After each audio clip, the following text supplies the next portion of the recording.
And we're back again. It's your friendly neighborhood film watchers. It's Frankly Football. I'm your humble host, Brandon, and I got my man, 100 Grand with me. What's up, baby? Set it off, Chris in the building. And man, you know how we do when we collab. You know, we had Nick on with us earlier this week, and then we had my illustrious, esteemed buddy, Space Cowboy, back with us, man, kicking it with the homies. Space, man, introduce yourself to the people. Man, what's going on, guys? Thank you guys for having me on once again. For those that don't My know man. who I am, another Cowboys content creator in this community. Just, talking my piece when it comes to our Dallas Cowboys. It's my favorite time of the year, off season. As much as I hate it to be early off season, I do love the draft Right. process. That's my whole gimmick there, like in terms of trading down, and it's perfect because we have a top 10 pick. And we got some big off-season decisions to make, so can't wait to get talking about that. So That's it. So one of these things that we were just talking about, obviously we've had two changes in the guard when it comes to coaches. We have Dan Quinn as defensive coordinator, and we also have Joe Witt as the passing game coordinator / secondaries coach. So that means that, and this is weird, Maurice Linguist is out on the street. He's looking for a job, but Al Harris appears to be staying. So Yeah, go ahead, Chris. go ahead. Now go ahead, B. Go with So your I'm thoughts. wondering if the players responded, especially the DBs, responded well to Al Harris in some form or fashion. That he's one of those guys that we never really heard from. He's not in the spotlight like someone like Chris Richard was. So I'm Okay. wondering how well he responded, or the players responded to his teachings that let him keep his job. I think they pretty much kept Al because of who he was as a player.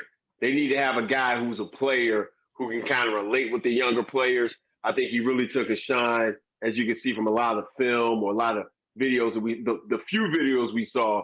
He spent a lot of time with Trayvon Diggs. I think Trayvon Diggs is the corner piece for the secondary. I think they go as he goes in the secondary, and I think Al was a really good player, not a great player because we like we said on our last video, and if you haven't saw it yet, go into the archives where we're at. You know, very seldom do you have all pro or Pro Bowl or Hall of Fame players transition to be great coaches. So I think having Al around, having the ear of the players, is a good deal. Hmm. So who do you think, and obviously I believe that with Dan Quinn, I think that we're going to revert back to 4-3. Who do you think benefits the most from that? What you think, Space? I think that your defensive line will benefit most definitely. I think that when it comes down to it, the biggest thing is that when you are saying you're going to do a hybrid, like Mike Nolan was, I guess, trying to do, the problem is that, we had this years ago, if I recall, with Bill Parcells when we were switching from a 4-3 to a 3-4, and what made it difficult was like you don't have that personnel yet to run that, so clearly you're going to have some defensive woes, which we definitely did. So, which is an understatement. That's a nice way to call it. Understatement of the Defensive woes. No, but It with was us, whoa, like whoa. what? Yes. But the thing is now that we know what type of scheme we're running, that's the biggest thing for me. I wanted to know what we were planning on doing. Were we going to try and delve into the 3-4 and develop that? We're going to the 4-3. Now, clearly, we're doing the 4-3, so I think you know what you want to get personnel wise. I think that it also helps knowing who you want to bring back. I know there obviously the front office wants certain players back. I know today Jerry was like, "Oh, I want to bring Aldon Smith back." He's great talent and all, but again, I don't know if I would want to bring him back if he's going to be, he's more of a 3-4 guy. And the thing that reinforces this is because you fire Jim Tomsula, who's known to be a 3-4 guy. So now you are probably going to get a defensive line coach who's going to run the 4-3 or teach that technique. So I don't know if you bring a guy like Aldon Smith back, but also I think that who benefits the most is DeMarcus Lawrence. He's going to get back to that 4-3 scheme that he works best in.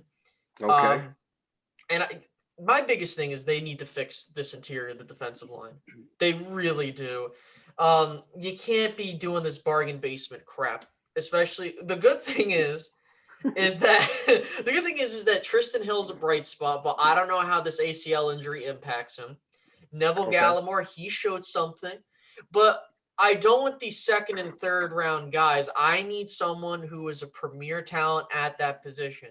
Whether you go and get a Dalvin Tomlinson, which would be my dream guy to go get because he would be an instant impact on this defense and he would fit your scheme perfect, in my opinion. Some people might disagree because they're like, oh, we don't want to spend it. Listen, either way, we don't spend enough on defense. DeMarcus Lawrence takes up like 30% of your money spent on that defense. Gotcha. And then Jalen Smith is another 10%. So it's a lot of freaking money that I'm putting towards those two guys. And we know, don't get me started on Jalen Smith. But to finish my we could devote a whole video to that. Yeah, yes. But to finish off what I'm saying, I do think us switching to a 4-3 is going to be beneficial for us going forward, for us knowing what we need, knowing how to evaluate, and just going to help who we have on this roster and who we might want to bring back. What you think, B? So I think it comes down to this. Like you said, Space, DeMarcus Lawrence, he's a 4-3 defensive end. He is the guy who's going to be put back into his comfort zone. We have to put our stars in position to succeed. Trying to convert him to a 3-4 is doing the exact opposite of that. That's where you would see someone like Aldon Smith, who was able to have his bright spots in this season. You put him in position to succeed that way.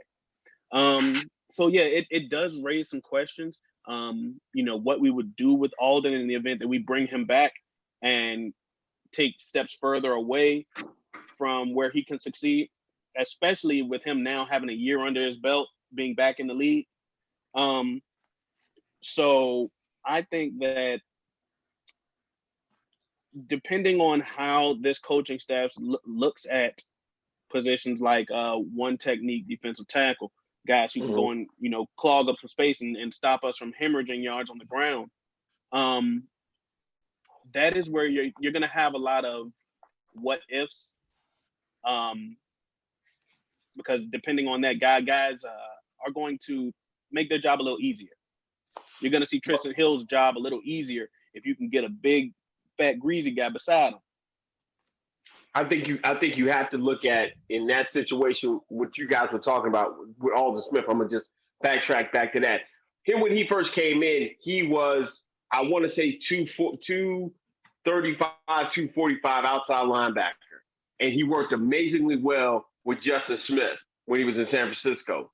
I think coming back, he still has heavy, violent hands, and you can work him in rotationally in some different areas as a right defensive end. He doesn't have the bend that Randy will have, but I think you want to make sure that Randy gets the majority of his snaps.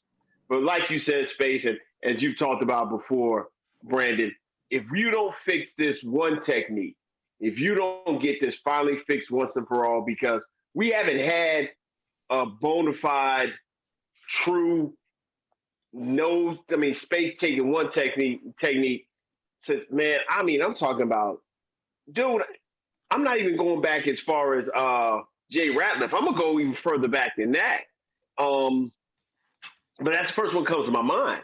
We don't have that one technique. And if you can't stop the run, it prevents Randy Gregory from being who he has to be. It prevents DeMarcus Lawrence being who he can be. So I definitely think that's got to happen. The problem is drafting at 10, and there's no Deshaun Hand, there is no Jonathan Allen, there is no Quentin Williams in this draft. So you got to look at free agency, and you're going to have to spend a little bit of money. You've got to find your number one priority, which is Ray Dakota Prescott, and then move in to spending money timely with other free agents. Like you said, a Tomlinson out of New York, the guy who I want as a free safety, put him on a one-year deal and let him recreate himself, is Malik Hooker. If I can go get Malik Hooker, one-year deal, pair him back there with Donovan Wilson, I'm ready to go draft. Do you think that Dan Quinn values safety? I think that was an issue that we had with guys like Ryan Marinelli. He didn't value the position. He drafted he had O'Neal. Yeah, Keneal O'Neal. So I definitely believe he values safety. I think he values, fast, smart, physical players. let's be honest. The reason his defense went down in Atlanta is due to injury. Mhm. They were 13-3. They went to the Super Bowl, right? Injury caught them the next 2 years. And then after that, just life ends up happening with your defensive players. You So know, I don't go ahead. Go ahead, what's Space. crazy is because when I was doing my research on Dan Quinn, he statistically didn't have a great defense in that Super Bowl year. But the thing is that when you watch that Falcons team, that defense started playing great when it needed to. The thing is that they early on were letting up 30 points a game. But then again, that's Dan Quinn's second year. And you look at the guys who he drafted, you mentioned it, Chris, a guy like Keanu Neal, I do think he values safety. When he was in Seattle, he had Cam Chancellor, he had Right. Earl Thomas in his prime. Right. You had guys like that, and I think that I'm not saying you take a guy at 10 as a safety. Absolutely not. That would be a terrible evaluation of like where you are draft wise in terms of your picks. But most definitely, you have to do something. For me, you got, like you said, you have to choose your priorities. Me personally, if it were up to me, you go get. I'm looking at it right now. Dalvin Tomlinson's going to cost you a bunch of money, probably around 9 to 10 mil. I don't care because I would rather you pay that money to someone that I know is going to do his job. And I don't have to worry about taking a defensive tackle with a high pick or having to worry about that. Now I can be like, okay, I can take a corner. I could trade down and go get a Nick Bolton if I want to. Or whatever I got to do. So you have to figure, or if you want to go get a Justin Simmons or whoever you feel is comfortable, I have my options now. Now I'm like, oh, well, now I got to get this guy, and this guy. So, right. If you go get a proven guy and put him inside your rotation, because you really want to have about 4 or 5 guys on the inside. If you got Tristan Hill coming off an ACL, middle of the season, let's say you pump him, he's not going to be ready to week 6 at the earliest. That's how I look. Because unless he's making a miraculous comeback from his knee injury like Connor Williams did. But because he's a speed guy, you want to make sure he's on point. So you go spend the money on Tomlinson. Then you can turn around maybe later on and get a guy in maybe the third, maybe in the 4th round as a defensive tackle. Mm-hmm. But, those first 3 rounds, those 3 money rounds, you got to find guys who, linebackers, defensive backs. And like I said, there's a safety out there that wants to make a 1-year deal, who needs it on a proven deal, and you bring them in. I don't want to draft any hurt guys, even though the guy I think we're going to end up getting is going to be a hurt guy in the 2nd round. Dylan Moses is going to be a Dallas Cowboy. He's been hurt. He's going to be in the 2nd round, and we're going to go get him. I'm just going ahead and calling it now. So when it happens, and I text y'all be like, "Dang, Chris called that back in daggum January." So I wonder about this, and I just mentioned this to you a little earlier, Chris. The Dallas Cowboys have about, I'd say 4, maybe 5 positional needs, and Absolutely. One of which we have to double up on. We need 2 corners, a linebacker, a safety, 1 technique, and an offensive tackle.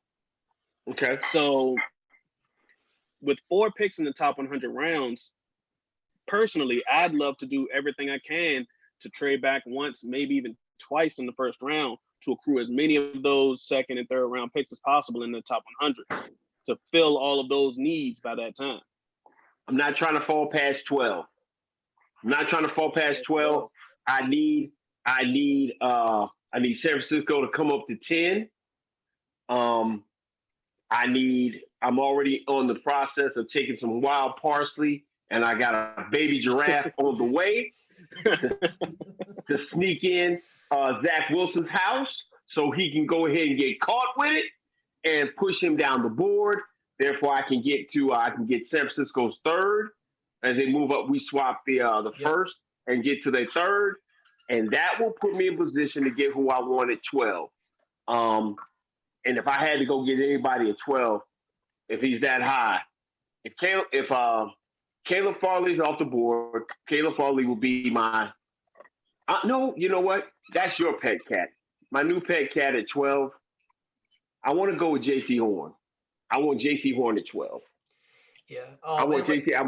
JT Horn to 12. What's funny, Chris, is I actually had that exact. I was doing a mock draft before I came on with you guys, and that exact situation happened to where it was Justin Fields that was falling in this hypothetical draft, and then San Francisco called me up, and this is what's going to happen because this is what happened with a couple years ago with Mitchell Trubisky, even though we know he didn't pan out, was there was a bidding war for him.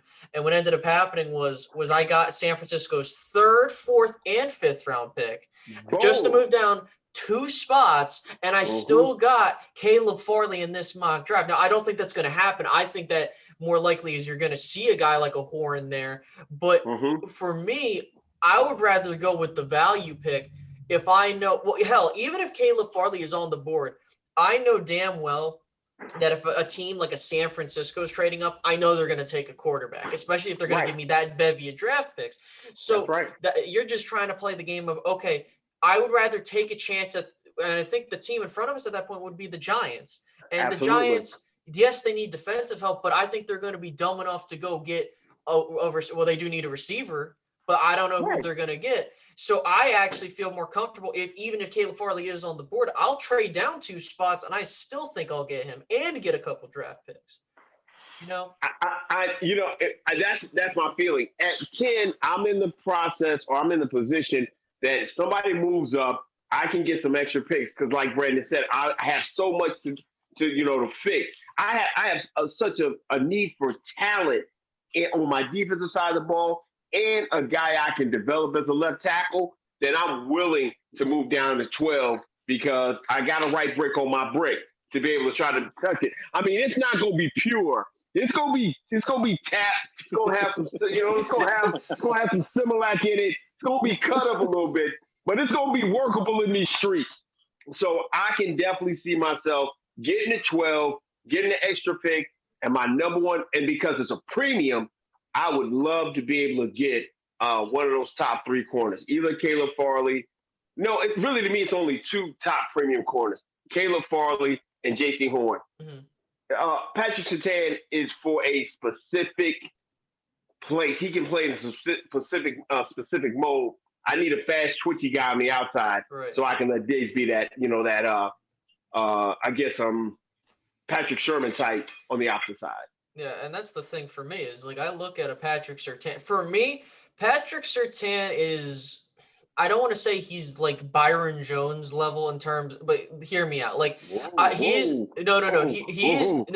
he is like when it coming into the draft, he's the most sure prospect. Like you're gonna get solid production, but here's the problem, and this is why I wouldn't take him over a Caleb Farley or a JC Horn. They have a higher ceiling than him. So for his floor is great. Right, and that's the thing. When we took Byron Jones, I liked the pick, and he had a high floor when he was coming into the league. And I think a lot of people forget that because when we tried to play him at safety, that ruined his development a bit. But either way, I know if the Cowboys hypothetically were to take Patrick Surtain, I would not. It depends on how the draft board falls. If they took him at 10 and both Farley and for some reason Horn were off the board, I can understand it. But at that point, it's like, well, I know what I'm getting in him, but sure, it would be nice to pair him alongside Trevon Diggs. I just don't know if the long-term sense he would be a guy I'd be looking to get a second contract. You know what I mean? I see what you're saying. And because you pick him in the first round, that's a guy you definitely want to look at getting a second contract with. Right. What you think, Brandon? So I'm a little bit more free with the movement than you two are. Personally, I think that I'd be willing to go down as far as 16 with Arizona. Because I think that teams that are really looking for offensive help would be excited to move up. The way that I think about it, those top 3 receivers, Chase, Waddle, and Smith, along with Pitts, the tight end, Kyle Pitts. Okay. Along with also those 4 quarterbacks. That means that there is a bevy of teams looking to dive into that offensive market in the draft. Not to mention 2 offensive linemen. That's 10. Personally, I would be willing to move down as far as 16. The most likely candidate in my eyes would be New England at 15.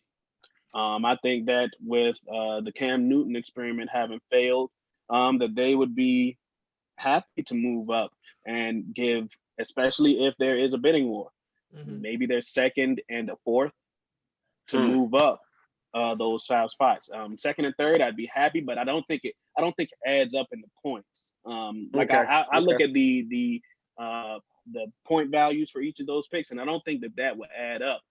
Swapping first and them giving a second and a third. So a second and a fourth, maybe. Okay. But that's a situation that I would love. That moves us down, and we'd have a little bit more freedom to pick, best player available, which in that case, down that far, it could be a linebacker like Zaven Collins. And I've said this multiple times, I think by draft season, Nick Bolton will be up there in conversation for a top 15, maybe even a top 20 pick. Okay. So you have your wings spread a little bit more to pick with a clean conscience.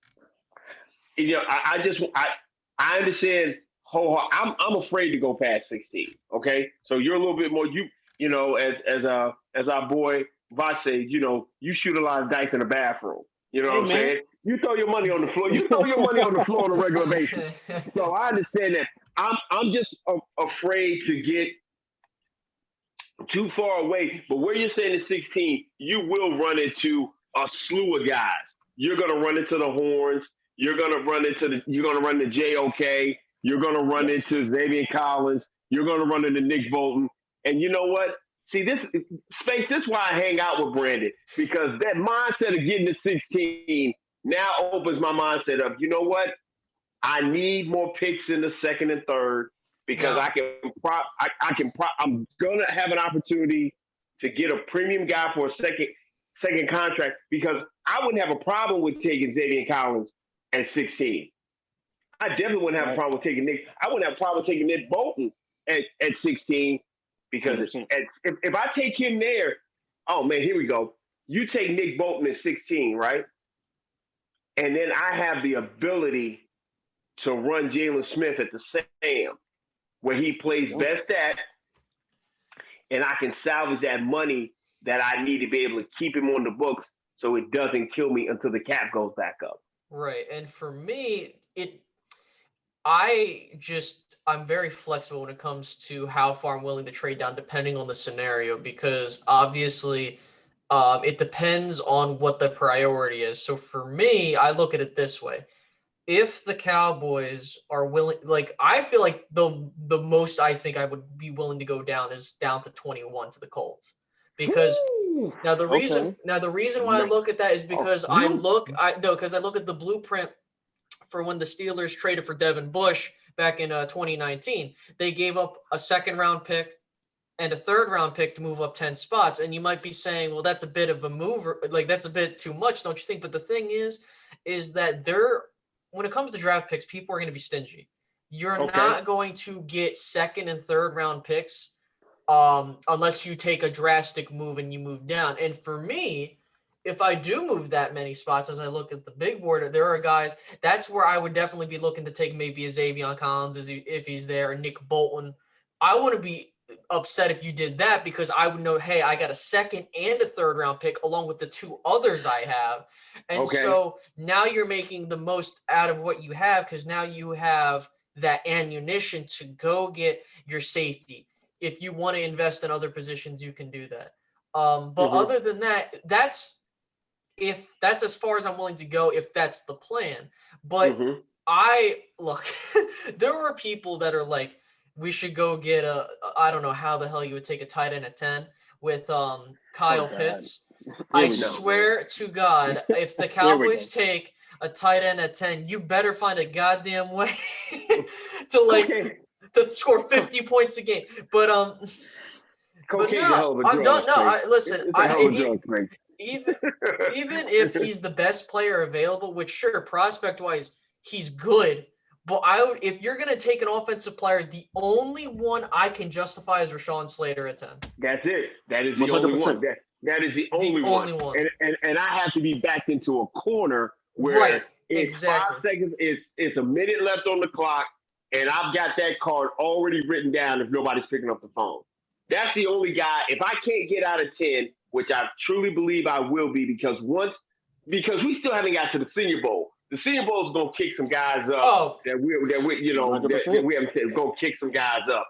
Somebody gonna make a lot of money at the Senior Bowl. So once that happens, and then when we find out with the combine, I think our idea of trading down and what we're gonna be able to do is gonna really come to full form. And then, like I said, there are guys. I think Tyshawn Gibson is a free agent out there.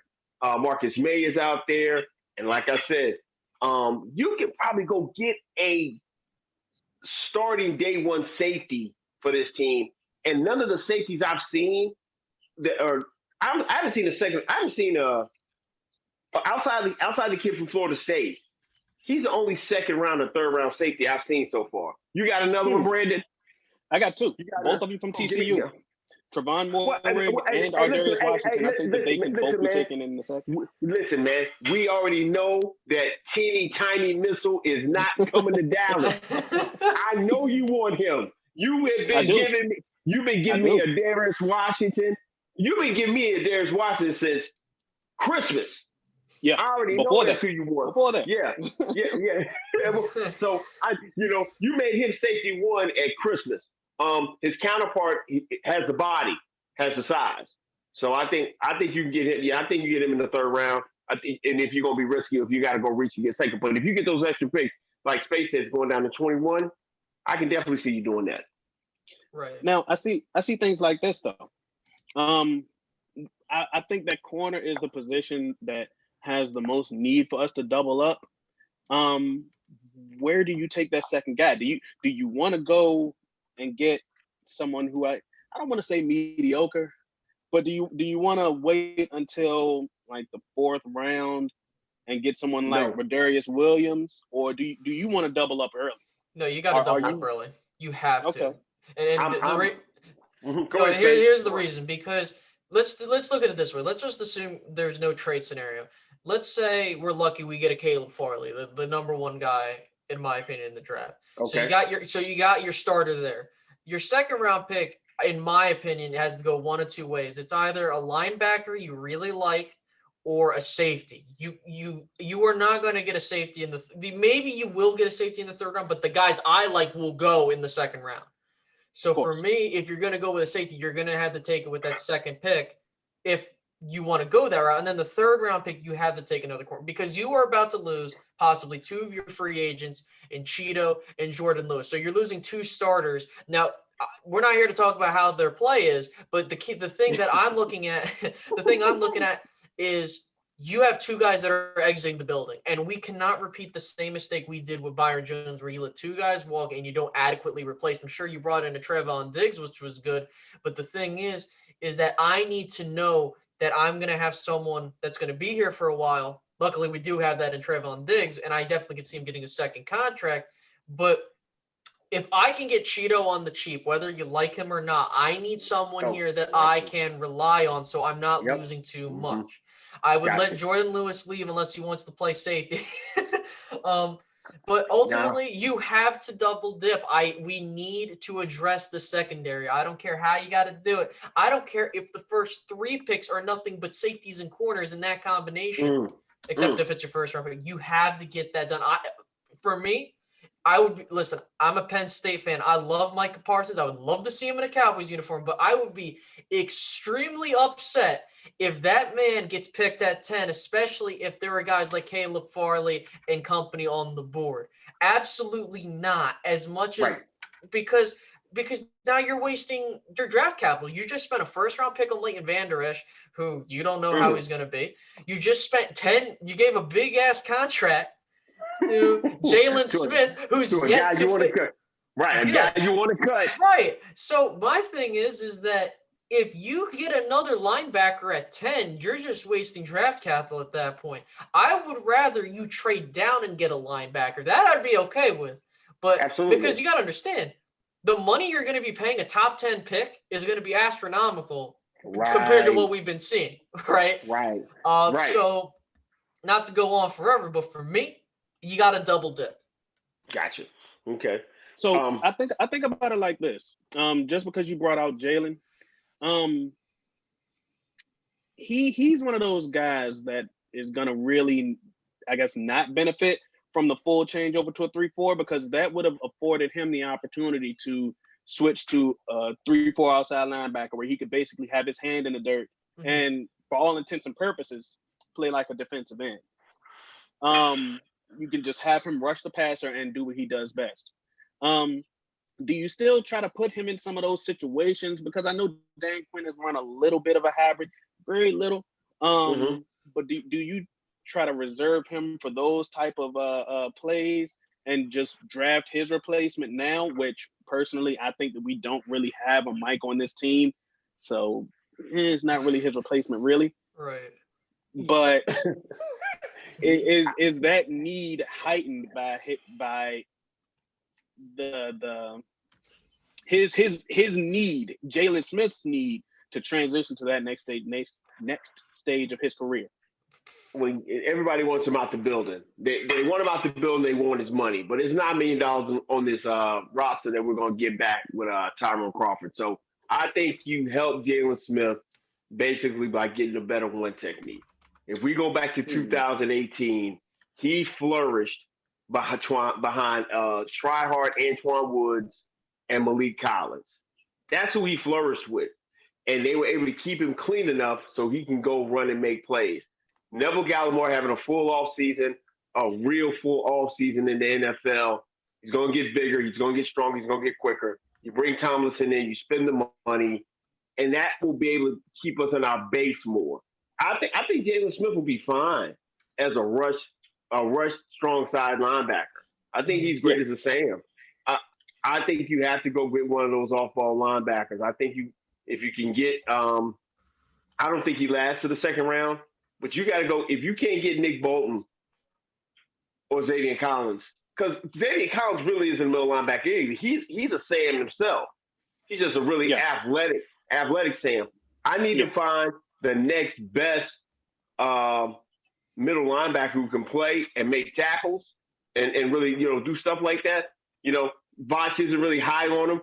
I'm a Chaz Surratt guy. I think you put Chaz Surratt in the middle because he's smart, his IQ, he can run, and go let him go make plays. I think that's what you need to do that. But you got to go get a Mike. You got to get Leighton back. You got to get Leighton Vander Esch. You have to go get a true Mike. Let Leighton Vander Esch be the wheel that he is and go cover guys and make plays and stay clean, and let Jalen Smith stay at Sam and do that. And I think that'll help out a lot. Right. And that's the thing for me is with the thing that irritates me is I don't like paying a guy a lot of money or top 5 level money at his position. And I have to make his specific role so minute to where why in the hell am I paying you $10 million just to be a Sam? And again, I don't have a problem with that if you're really good. So and here's the thing, I'm willing to give Jalen another year because the money doesn't make sense this year. Unless you cut him post-June, which Jerry's not going to do that. But I do wholeheartedly believe that after 2021 and he's not doing good, that's when you can get rid of him. So for me, the logic in my head is this. It's either you get his replacement now, but odds are you probably won't get him unless you're lucky because there are going to be teams that, for me, if you're going to get a linebacker, get the best guy. And in my opinion, the best, at that spot would probably be Micah Parsons because he's extremely flexible. I just have a couple questions about him though, and how because of him, opting out, I don't know how he's going to look. That's the thing that bothered me, especially as a Penn State fan, because they were trash this year. But they hurt a lot. They hurt, but yeah. But no, I mean, I think that ultimately, this is why I say you double down a corner because you roll with another year, Jalen Smith, and go get that linebacker next year. So then I know I have my corners and safeties. I just need to go get some linebackers next year. Or you just go draft Dylan Moses in the third round. And go get Dylan Moses in the third round and groom him for another year and go from there. I think if you can draft back, if you can fall back, and get extra picks, I'll take Dylan Moses in the third round. I know Dylan Moses is coming and play ball at a very high level, and he can be my guy as my Mike. I gotta get my two will linebackers out of the middle of the field like that. So that's what I got to do. So if I can end up getting one of the top 3 corners in the first, have extra picks in the second, and extra picks in the third, I can pretty much fix this defense across the board. How soon would you take a tackle, Brandon? I really like. Obviously, I love Sewell and Slater, but too rich for my blood. I think that there are other needs. Right. I really like Alex Leatherwood.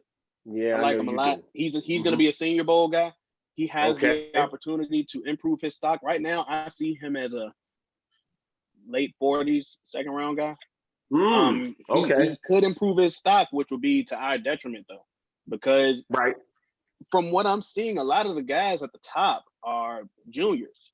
All of the quarterbacks, things like that. So a lot of the guys that are already at the top of the board, they're not Senior Bowl guys. A lot of the Senior Bowl guys are lower down the board, which could be to our benefit, could be to our detriment. But let's see. Christian Darrisaw could be another guy. Sam Cosme, however you pronounce his last name. He's another guy. Virginia Tech kid, right? Mm-hmm. That's right. And I really like Elijah Vera Tucker. I really like him as well from USC. Mm-hmm. Gotcha. So do these guys come in? Because you're talking about maybe the third round, you would have those guys at least. Okay. I probably would. If do you think any of those guys would stretch to the fourth? Elijah Vera Tucker. I think that he has, and I believe both of the USC tackles are coming up this year. They both have their own unique weaknesses, which is going to cause them to fall. Okay. I'm fine with that. I mean, my problem is within those top 100 picks, I need to infuse my defense with talent. We've gotten past the point of saying, "Oh, it's the coaches." It's not the coaches; it's the talent on the defense, and I've got to make sure I put my best foot forward to get solid up the middle. Got to get the one. Got to figure out what I'm going to do with my mic, and I need to go find a free safety. And I don't think there's a free safety in this draft. I don't think there's an outside of your guys at TCU, very few guys, but I don't think there's a free safety in this draft that I'm willing to say, hey, I got to go take them in the second or third round. Let me go get a guy. Let me go get a guy in free agency, and I'm gonna have to develop a guy as my free safety, or wait till next year to go get that top flight all-world free safety, because that's what makes that 4-3 of Dan Quinn's really flow. Having a secondary that can cover and blanket, and the back end guys work to the point of having the ability to cover for a long period of time and make plays. Well, if you're looking for another guy besides those two from TCU, I like Florida State guy, Hamson Nasirildeen. I like him because he's incredibly versatile. He was the very first safety that I sent to you, because of he's played everywhere on the second and third levels of the defense. So his versatility really impressed me. But I think that he's going to end up being a linebacker or a strong safety. But I believe that he could definitely play free. I wouldn't want him in any single high situations. I would have him be in a cover two type look where he gives help to the corner. That would be the situation that I would have him in. But he's another safety that I think could really give the team help. It's only two guys that I would trust in a single high look. That's where I would stop him. But my thing is, I don't think the league is going to the point of being that single high look. I think just going back and looking over some of the premier defenses right now. Space, tell me something. When you look at the Rams defense, right? Mm-hmm. I don't think they're running a lot of single high safety. I have not seen that. No. Right. I think they're running a lot of two deep safety. Right. So if you can have your safeties be more interchangeable, having more pressure up front because you're trying to get pressure with 4 and then drop 7 with the 2 deep. I'm going back to what we talked about before, Brandon. I'm more concerned about going back to what we've always said. I want to be able to bend, but I don't break. I want to make you run 10, 11, 12 plays and see if you can go 10, 11, 12 plays and not make a mistake.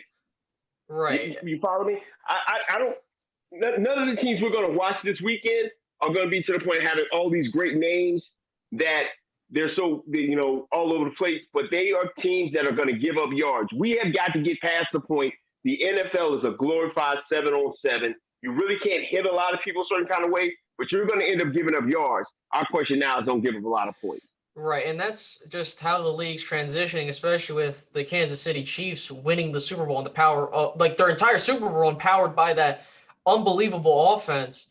Mm-hmm. The biggest thing, the NFL has been transitioning to where now offense is there's a situation where if your offense is really freaking good, you can win a championship off of that. And again, I want to stress this, and I said this on my channel, and I'll say it here, and I'll say it a million times over.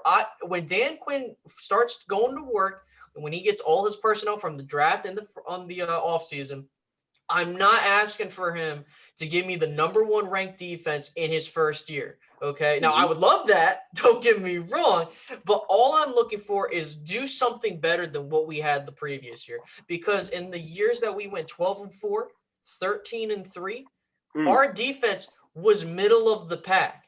You know, and the way I look at it is that if I can have that at best, I'm cool with that because I know that my offense will put up points. And like you said, Chris, I would rather have a bend and don't break defense that gives up a couple, decent chunk of yardage, but doesn't allow that team to score and just gives up some field goals. Because at the end of the day, there's going to be teams that go up against this Dallas offense when it's at full strength with Rain Dakota Prescott coming back when he's got his money, and you have all that talent on offense, and you're going to end up having to find a way to freaking defend that.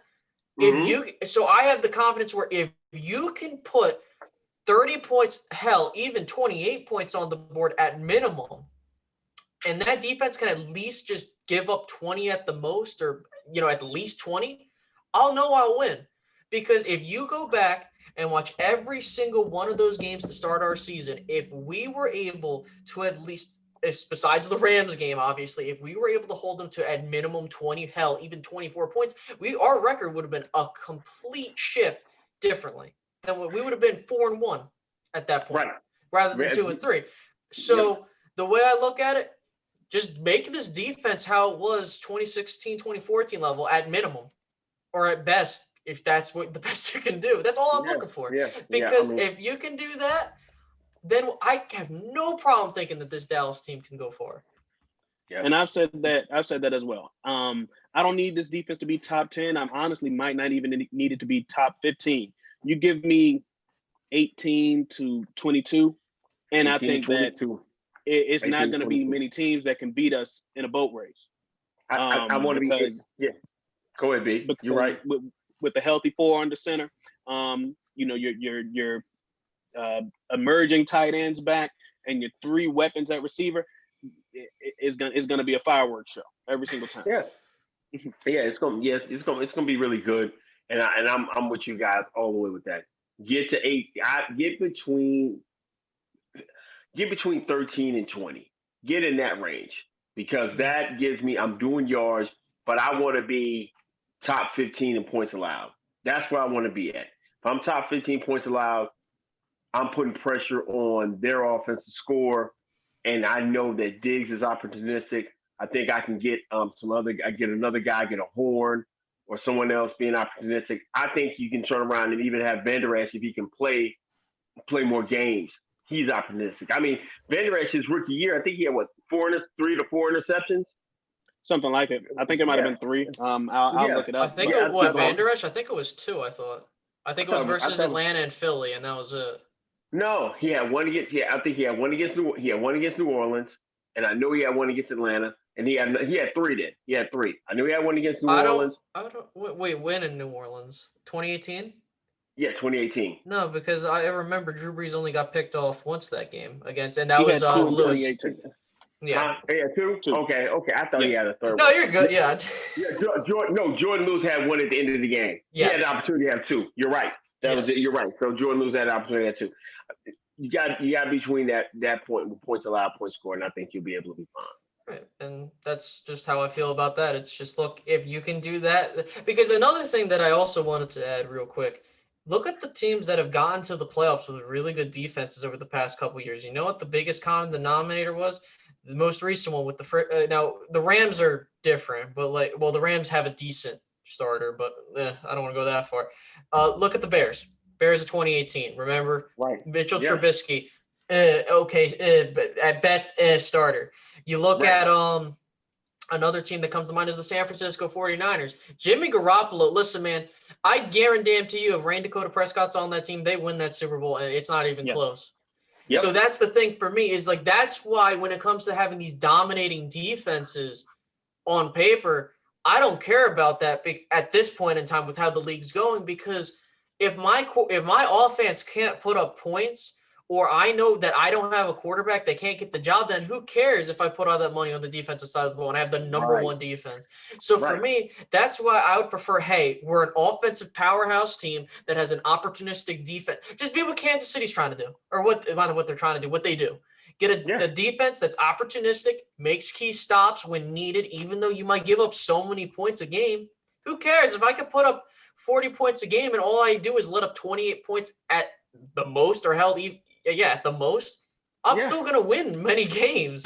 So and this team is showing you that with 4 in the center, they're able to put that 30-35 points up. And I think it'll be even better because we'll be able to drain the clock with 4 with a healthy offensive line and be able to go from there. Mm-hmm. So I'm with y'all guys all the way. So you guys mentioned having a defense that is opportunistic, and the importance of that in a playoff run. And I just want to add in about the 49ers space. Jimmy Garoppolo threw 8 passes and managed to win a playoff game. Right. So do you guys think that we could forego picking an offensive tackle in this draft, or at least early in the draft, top 4 rounds, in order to bolster our defense? Would you feel comfortable doing that? If you do this way, if the Cowboys were to do it like this, I want Connor Williams at this point to be my backup swing tackle. Yes. I need 100%, him 100%. Because the thing is that I know damn well I do not trust Terrence Steele at all. And the thing is, turnstile, no turn. And I was listening to your guys' previous show, and I know Chris made the point of putting Connor at right tackle, and I completely agree with him. I think that he is better suited there. Told you. I know I wasn't crazy. Because I know damn well, like if my offensive line were to be, I had to put Lyle back at left tackle, I would feel more comfortable him over there because of how he is athletically. And I understand that he's hurt, he had the hip surgery, and we don't know how he's going to come. Even at Lyle at 85% is a pretty good starter on this team. Yes. So for me, head and shoulders above Terrence Steele. Not even damn. But nah. My thing is that it comes down to this. If you need to take an offensive tackle, it means one of two things. Either Lyle is really banged up or something really horrible happened, or Tyron retired, or both things happened. So for me, I need to protect my $40 million investment in my quarterback. So go give me that offensive tackle if that happens. Preacher. But luckily, we don't have that news yet, knock on wood. So this is how I would approach it. I would take that risk. Cut a tree down. Don't knock on no wood. Cut a tree down. Cut a tree down. I would definitely I would still take an offensive lineman in this draft, but I don't feel pressured because you now have the emergence of a Connor McGovern, who is going to be your starting left guard if the Cowboys aren't stubborn as hell and do that. And as long as everyone's healthy, I know who I have on my offensive line. I got Tyron, I got McGovern, I got Tyler Badass, I got Zach, and I got Lyle right now. And then in the stash, I got Connor Williams, who can be my swing tackle. If I need him to be left tackle, I'm cool with that, because I feel like he's at least better than what you have on this team. Like, if I know, go ahead. If I know that Tyron is out, let's just say Tyron's out for at minimum, let's say 7 games. I feel comfortable having a guy like a Connor Williams or someone of that caliber at that level being the backup for that long.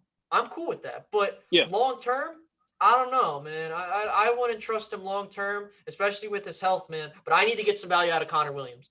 Last year he was pretty valuable because he was there the whole season, which is rare. But no, I think that unfortunately Connor is a tackle. I don't like that they keep playing him at a guard because he's not powerful enough to be a guard, as much as I hate to say it, but that's the truth. And so I need him to be my backup swing tackle. I don't want to see a Terrence Steele on this team. I don't care what you have to do. I mean, for God's sake, the fact that you had to put Zach at right tackle is even more damning because you could easily put Connor at right tackle, and you might have put someone in there at left guard. I don't know who you would have had at that point, but You could have put Connor McGovern Connor there. McGovern. But when Zach got hurt, then the things get weird. I mean, after Zach got hurt, everything else went out the window. But That is why my total flip flop of the offensive line and really makes more sense to me. Now that's just me because if I've never played Connor Williams in left tackle, and when he came out, no one said he could play left tackle. For him to have to play 4 to 5, 6 games and play left tackle out the gate, I'd rather put my best tackle over at left tackle, which is Lyle Collins. Hey, listen. Even coming off bad hips and putting Connor Williams at right tackle. My interior 3 guys, they're about to be set in stone for the next 3 to 4 years. With Connor McGovern, with Tyler Biotish, and with Zach Martin. But going back to your initial question, Brandon, yeah, I need to go get another offensive lineman. I've just come to the realization, and as you said, Botch has drilled into all of us. You go get offensive linemen every year, and I think you have a lot of guys right now with a little bit of depth with the guys who played this year. I think Brandon Knight took a step back this year. I think he took a beating, but because because Turnstile was so terrible, you really couldn't see how bad Knight was. But I think Knight took a step back. So for my 5 to 6 games, man, I'm talking about doing the total flip. And here's my in the past I wouldn't have believed it could have happened, but to see Joe Philbin take Turnstile from making him a raggedy turnstile, but maybe a functional turnstile, lets me know that could happen in midseason if it had to. So is tackle the lineman to take? Would you go out there and get a guard? For example, he just had a serious injury, but would you use that second rounder and go get Wyatt Davis, probably the best guard in the draft? Let's say it's a horrible knee injury. Would you still go and get him and just keep him on ice for a year? Not in the second round. No, not in the second round. Third round, already a first round talent. Bro, listen, man. Stop doing that. Stop doing that, Brandon. The second round is not the injury round. The round to go get hurt players is the 4th round. A guy that I'm not planning to see, I go get him in the 4th round. That's what I'm doing this year. Man. No more second and third round hurt guys and wonder where they at. What hurt me the most was I was really high on Wyatt Davis. I would have loved to see him here. And then he got hurt, and I was like, God damn it. Sad to see, man. So for me, if you're going to get an offensive lineman, I think you have to think about your long-term plan, because obviously Connor Williams, you got to think about, do you want to bring him back? And I wouldn't, especially if you got to think, it really comes down to what you're doing with Tyron, because ultimately Tyron's going to be your guy until you feel like, nah, I don't need him anymore. So for me, there are a couple guys that, come to mind. You brought up Alex Leatherwood. I would like to see him, but I think his draft stock's going to go up. Another guy is Sam Cosme from Texas. That would be another solid option. A guy, what's his name? I'm looking at the board. Liam Eichenberg, or I don't know how to pronounce, from Notre Dame. The thing with him is I don't know how he would be when it comes to our offensive configuration and just like how he would be as a tackle in this league, just based off of how I watched him. But overall, I wouldn't be upset if they took, because look, I need to figure out what my long-term plan is going to be. What am I doing with Tyron? I need to figure, because look, we got blindsided by Travis retiring. We saw how much that impacted the offensive line. Absolutely. Absolutely. So I know that Tyler, when he was in there, when he wasn't hurt, he's a solid start. I'm not asking for all pros on all my offense. I would appreciate that. And I think we're not, as most Cowboys fans, the peanut gallery isn't used to seeing a depreciated offensive line. We were used to an elite offensive line that had no problems whatsoever. We don't got to worry about it for 10 plus years. We don't have that anymore. Things change, So I think that at this point, you got to think about taking a guy. But I'm going to stand my ground and say you can wait another year with what you have right now in terms of taking a guy early. I still think you take a guy, but I need to fix that defense and then go from there. I'm 100% with you, Space. I'm one of those guys that thinks that the future of the offensive line is already on the staff.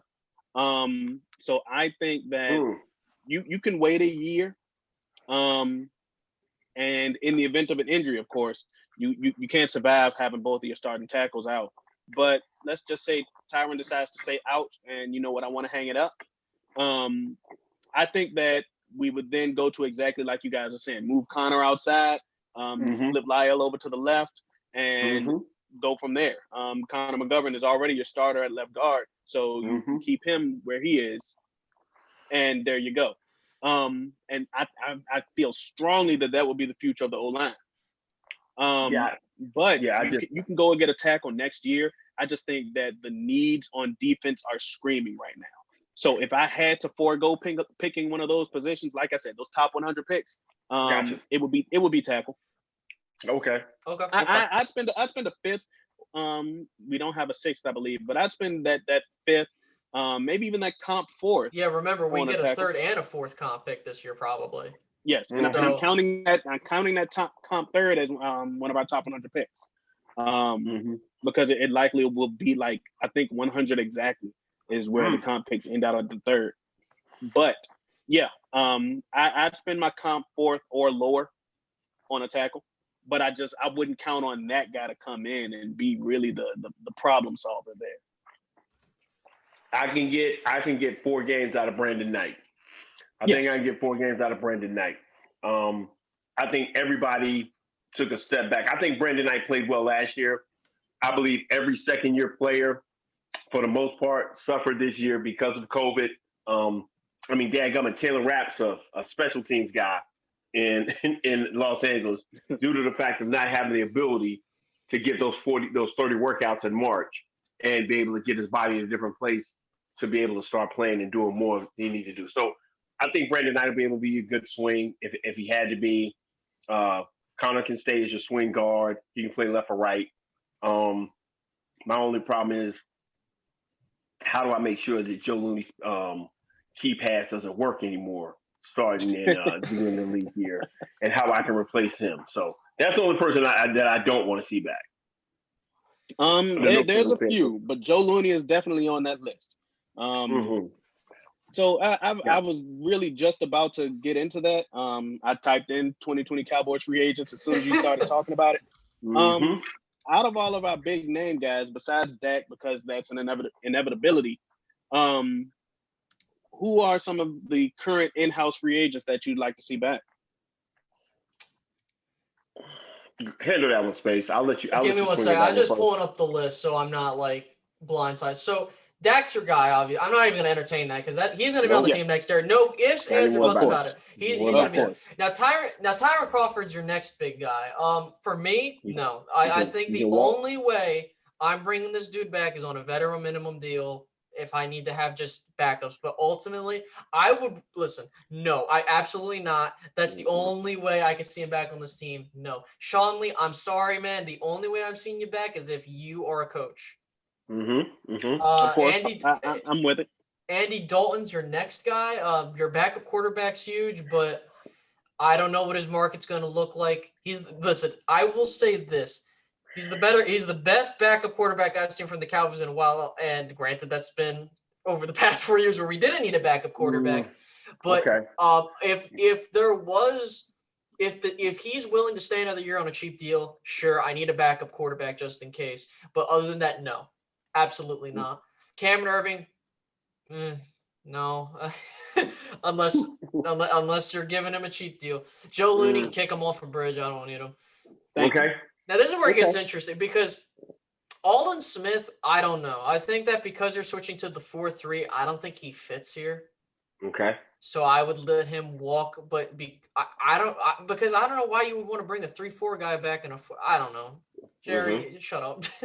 Blake Bell, I don't need Blake Bell because you already have 2 solid tight ends, and I think that if you're willing to if you can give him a cheap contract, like a 1-year deal, I'll definitely take him back. Definitely. Okay. Joe Thomas, I'd like to see him back, but on a cheap deal again. I think that Joe is just a guy. That's the thing. And you can go and get guys. Like you can spend a fifth round pick and get a linebacker that's a guy. I think the guy's already on the roster, but go ahead. His replacement's already on the roster. I know who you're talking about. He got caught taking PEDs, but hey, listen, man. Listen. He just had a little bit extra creatine inside of his stuff. Luke is my guy. Get Joe up out of here and go from there. Yeah, that's the thing. Well, this is the thing that I said you should maybe give him a 1-year deal is I want to see how these guys do next year if we have preseason. Because if I give him a 1-year deal, I can kick him off the bridge whenever. I just need to make sure I have some insurance. I'm not saying I'm high on the guy. All I'm saying is I just need to make sure I'm not hemorrhaging players that I'm not prepared to if this guy can't step up. Even though I do feel comfortable with like a Luke Gifford and those types of guys. I'd love to see him, but I need to make sure I have my guys. LP, I don't know what the hell's going to go on with him. I would love to have – listen, until he retires, keep bringing him back. LP gets to come back no matter what. LP gets to come back no matter what. Dude could be here until he's 50. Just keep doing your job. Right. Cheeto, now here's where things get controversial. I don't know how you guys feel about Cheeto. I already explained my opinion. I think you need to ensure you keep one of Jordan Lewis or Cheeto because you don't want to, like I said before, you don't want to be caught with your pants down like we were with Byron Jones when we didn't have that guy yet. So for me, if you can get Cheeto that Anthony Brown type of deal, I'll accept it. There was some ridiculous thing I was seeing. I was on Pro Football. I hate Pro Football Focus, by the way, if you've never known me.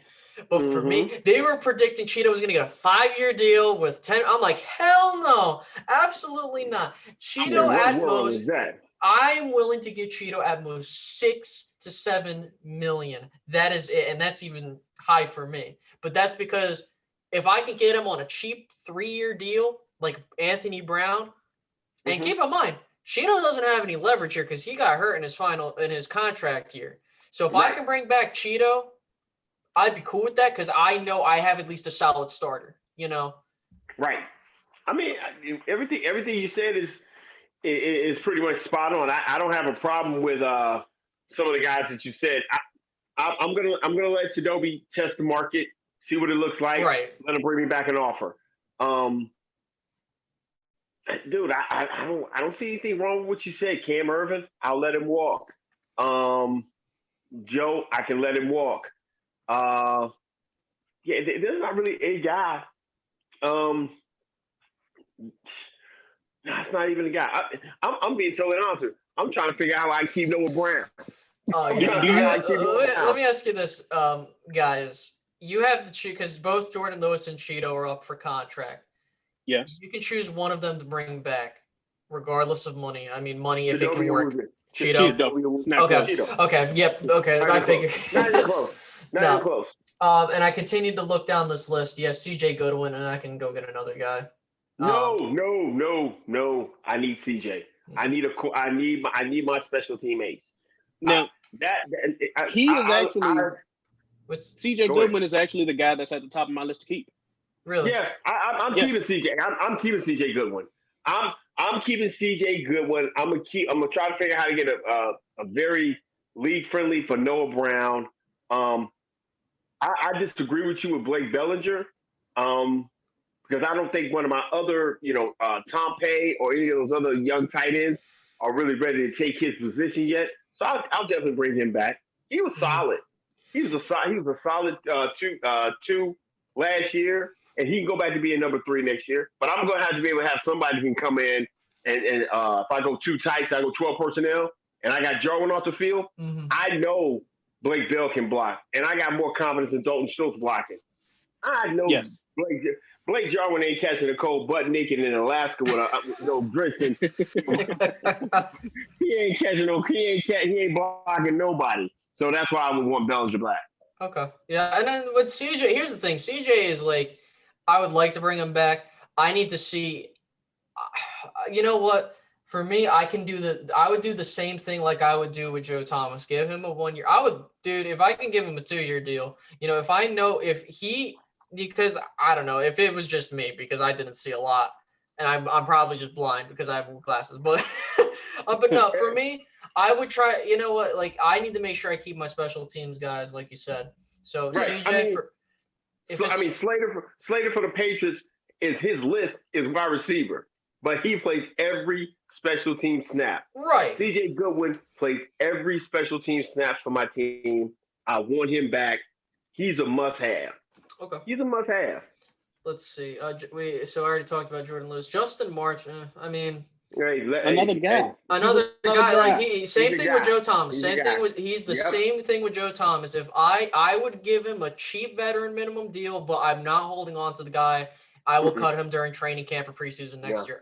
But then you got a guy like Malik Turner. I didn't see enough. I didn't see him at all. Malik Turner. So likewise, I didn't see him much. So I can't give a full answer. Sewell Alunya, he's a restricted free agent. I mean, Malik Turner is a restricted free agent too. With Sewell, I don't know. I mean, again, I haven't seen much from him, unfortunately. He only suited up in, I think, 3 games. Right, so I can't have an evaluation there. A lot of these guys are like guys like I haven't seen, like Eli Anuko. I don't know how to freaking pronounce that. Anko, I think. Anko, yeah. Greg Sennett, again, I don't know. Okay, here's another one because now Xavier Woods. Nope, get him the hell out of here. I do not need this man here. He already pissed me off enough with his rhetoric regarding effort. Once you do that with me, nope, I want you off my team. I would have cut him in the middle of the season. Hell yeah, I would have done the same. I didn't have enough bodies to be able to cut him in the middle of the season, so I had to hold on to him. But I'm with you all the way with that. Y'all let him walk. I bring back Greg Sinat. I mean, he's a practice guy. Find out, just have a body for practice, and then let him go. But okay, let me ask you this. Go ahead. How do you guys feel about Antoine Woods? For me, the thing that irritates me with him is he's a brand over play. Like the whole Hot Boys crap, he pisses me off sometimes. But the weird thing is with him is he will make plays and then he's like, damn, like he makes me want to like him because he can make plays. And it's like, it's just this year was awkward because it was like, for me, I like to look, I think you can get someone better than Antoine Woods. He's just the scrappy guy that he's a restricted free agent. I wouldn't mind having him for another year, but I definitely need someone better than him. Antoine Woods, when I talk about the GOAT, and we all know who the GOAT is, Jeff Heath. Stop it. Go ahead. Let's give him all love and honor will never be defamed of taking down the GOAT. But I always like Jeff Heath, all my special team plays, and 25 defensive plays. I love Antoine Woods at 25 to 30 plays on my defense. Yeah, then that's fine. What I love him for. I love him at that because he's fresh. He's coming in doing his thing. I get Tomlinson, who's going to be my horse. I have a rotation sprinkled in with a young guy. Since I got extra second or third, if I get Marvin Jones, if I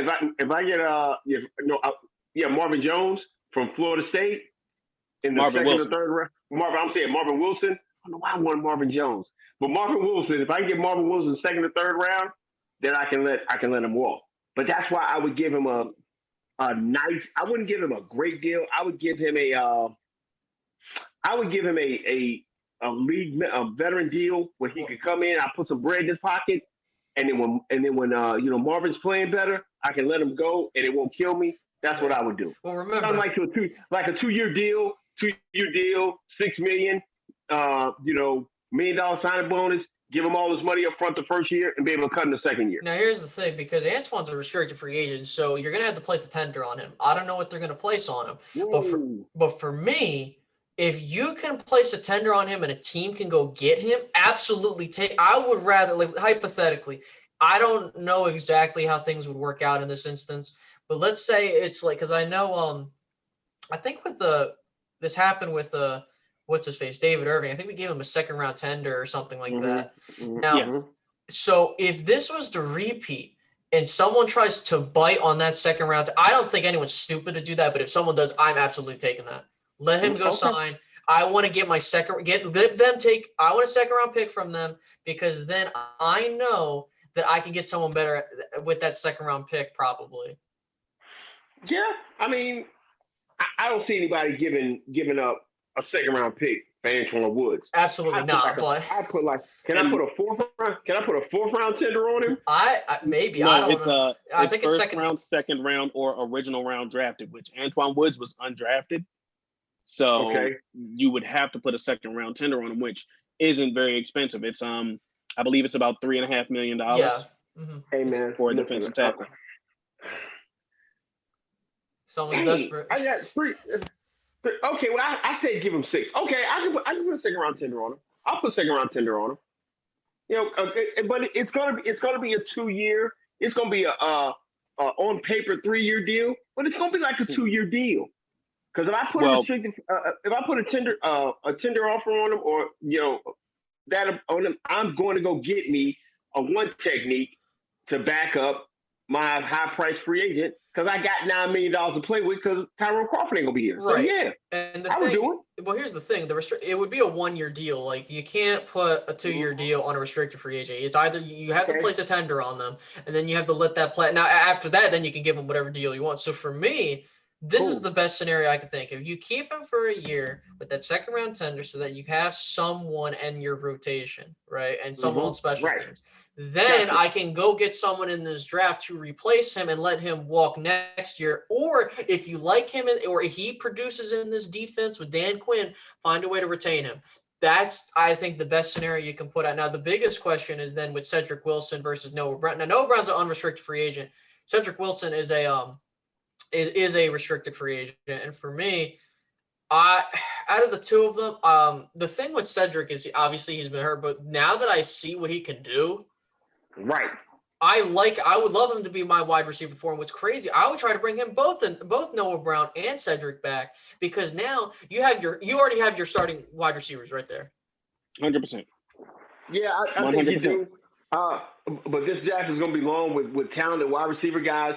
So I would make a decision on one or the other. Either I'm going to take Wilson and let Brown walk, or I'm going to take Brown and let Wilson walk. It's just going to be so many young, talented wide receivers in this draft. Down late, you can go get one of those guys. Right. That is my only reservation about both of them. They're bottom of the roster receivers. Right. You can bring in bottom of the roster receivers, whether they are late round draft picks or undrafted. Absolutely. So I wouldn't be super pressed to keep either one of them. I love what they bring to the table. I think that they have hit at the perfect time to see a resurgence in their careers. When we had a starting quarterback, both of them were able to excel. But yeah, I think those are going to be just some casualties of the business of the NFL. That's the business of the NFL. It's going to be it's just going to be happening.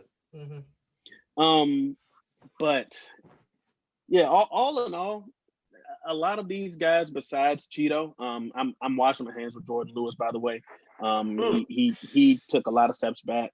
But Cheeto and TJ Goodwin are probably the only free agents that I'm concerned with bringing back, if we're being honest.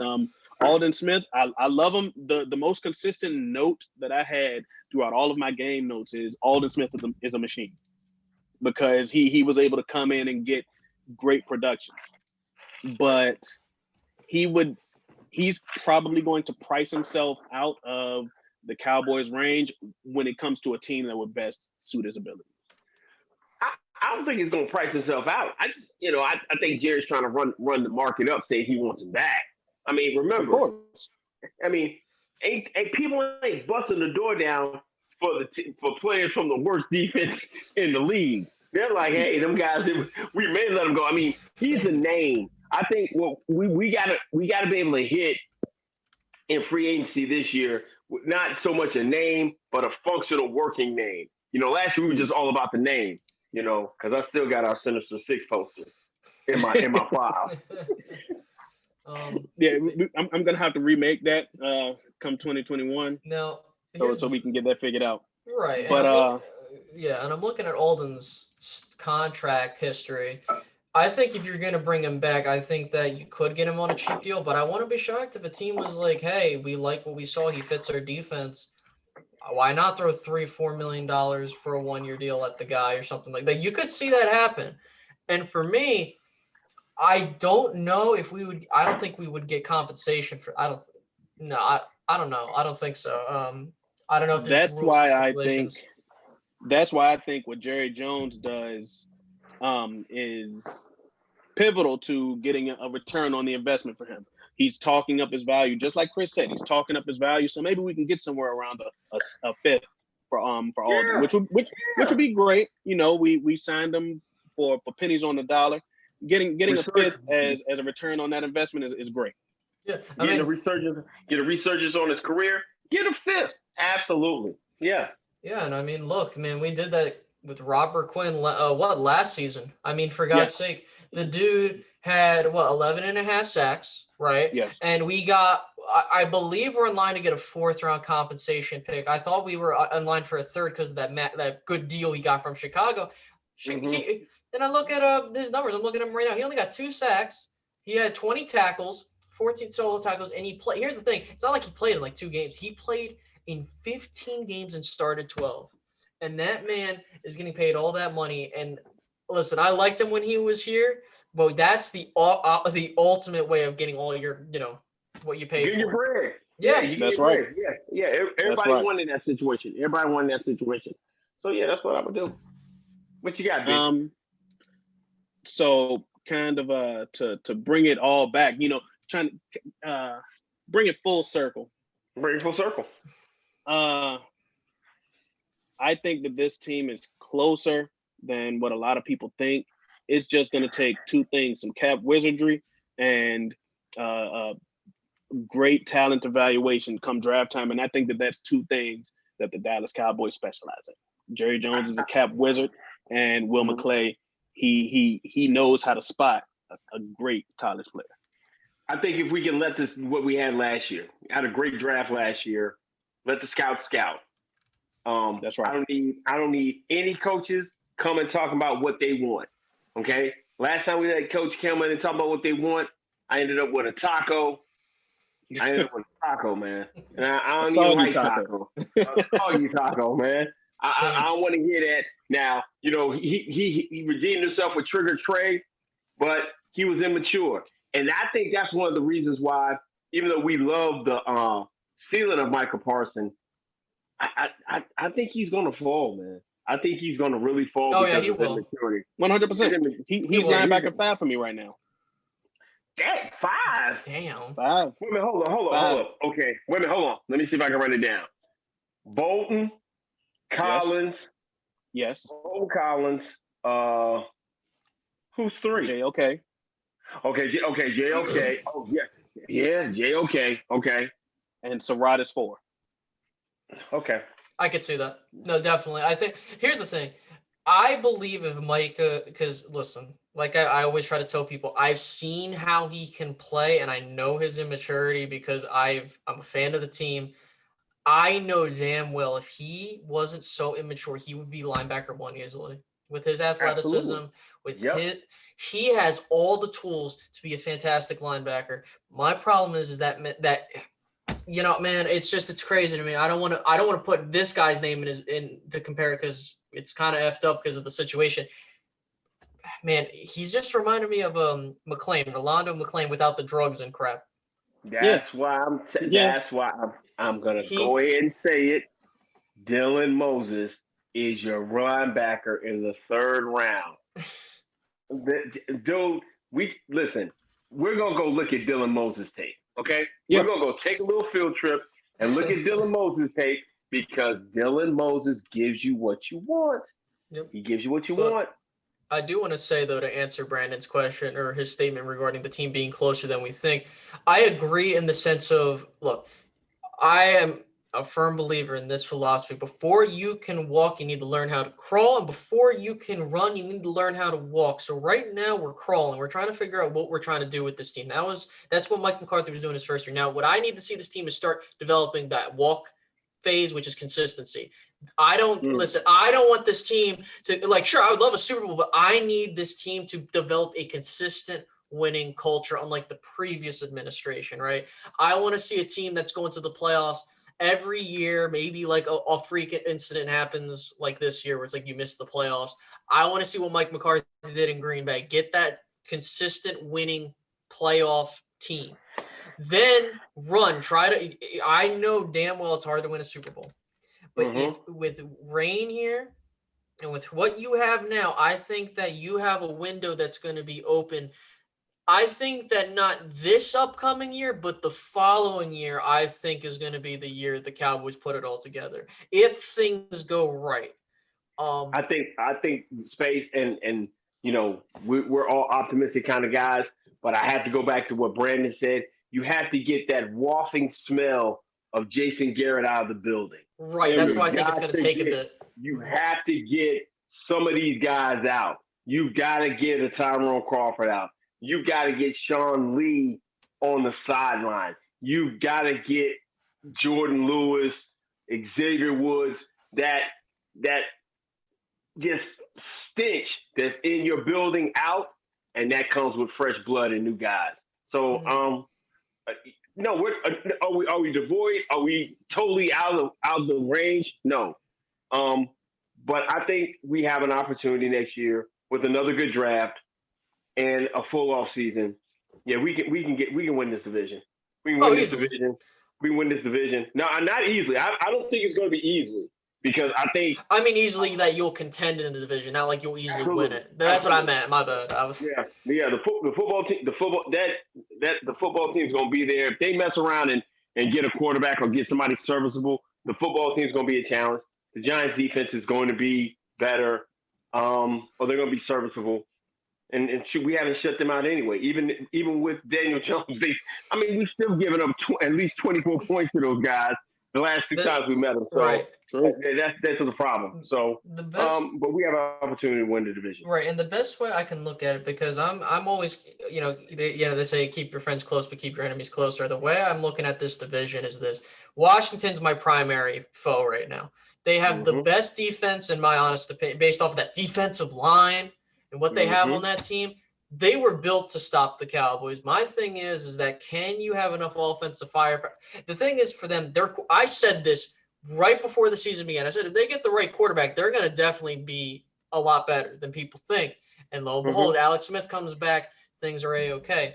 Now, I don't know what they do from there, but I do think Washington's going to be that team you're going to be contending with. Then I think it's New York.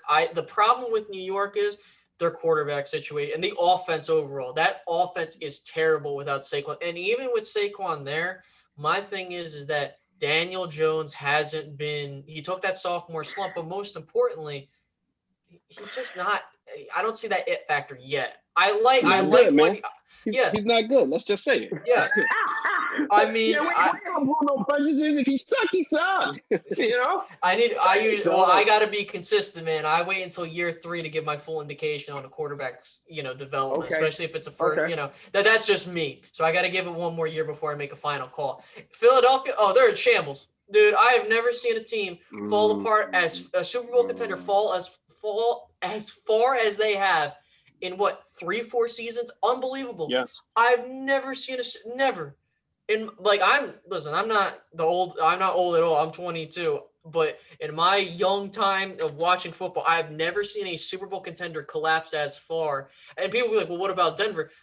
Denver is one thing, but the thing with Philly is they had a solid core and it just fell apart. It collapsed. Right, and so for me, I think that you can definitely be in contention for that because now they have a 7th wild card spot, that 7th spot. I think Dallas can easily be in that playoff conversation next year.